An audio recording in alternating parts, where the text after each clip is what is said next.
বিরোধী দলে থাকাকালে ছায়ামন্ত্রীর দায়িত্ব পালন করেছিলেন ব্রিটিশ রাজনীতিক টিউলিপ সিদ্দিক। তবে দল ক্ষমতায় আসার পর তিনি economic secretary to the treasury and city মিনিস্টারের দায়িত্ব পান।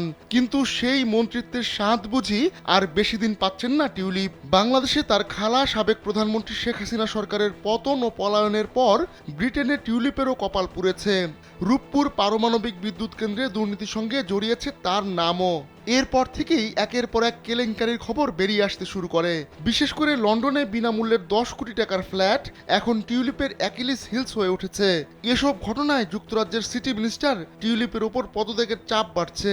যদিও কিছুদিন আগেই ব্রিটিশ প্রধানমন্ত্রী কিয়ার স্টারমার জানিয়ে দিয়েছেন তিনি টিউলিপের পাশেই আছেন।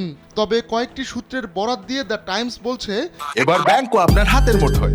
Balance transfer, mobile recharge, bill pay থেকে শুরু করে যা চান সব হবে এক মুহূর্তে। NRBC planet. টিউলিপকে মন্ত্রিত্ব থেকে সরিয়ে দেওয়ার কথা ভাবছেন স্টারমার।